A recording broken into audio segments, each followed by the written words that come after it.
এই যে বিশাল বড় বড় তারকারাজিগুলি দেখা যায়, বিশাল বড় বড় চন্দ্র, বিশাল বড় বড় তারাগুলি দেখা যায়।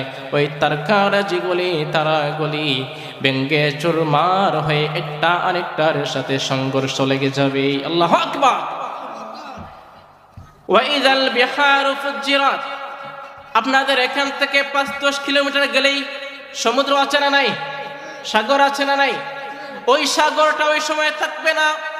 রব্বুল আলামিন বলেন ওয়াইযাল বিহারু ফুজ্জিরাত, ওই সময়টাতে বিশাল সাগরগুলা বিশাল বড় বড় ঢেউ দেওয়ার কারণে, উত্তপ্ত হয়ে যাওয়ার কারণে এমন একটা ঢেউ চলে আসবে, জলরাশি চলে আসবে, আসমান পর্যন্ত পৌঁছে যাবে। আল্লাহু আকবার।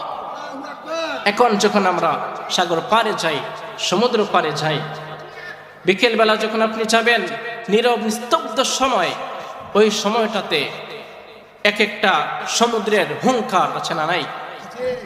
কিছুক্ষণ পর পর সমুদ্র হুঙ্কার দিতে থাকে।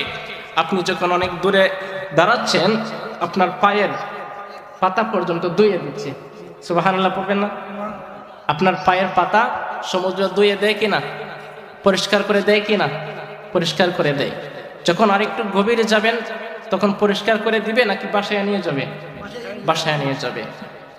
এট দ্য সেম থিঙ্ক, একই চিন্তাটা ওই সময়ের জন্য চিন্তা করেন, যখন আল্লাহ তাআলা আদেশ করবেন ওয়া ইযাল বিহারু ফুজ্জিরাত, তখন সময় সমুদ্রের এই জলরাশিগুলা তারা তখন ঝড় বাটা হিসেবে আসবে না, তখন উত্তপ্ত হয়ে উত্তাল হয়ে এক একটা সমুদ্রের ঢেউ এমন ভয়ঙ্কর ভাবে আসবে, এক একটা ঢেউ একেবারে আসমান পর্যন্ত পৌঁছে যাবে। আল্লাহু আকবার।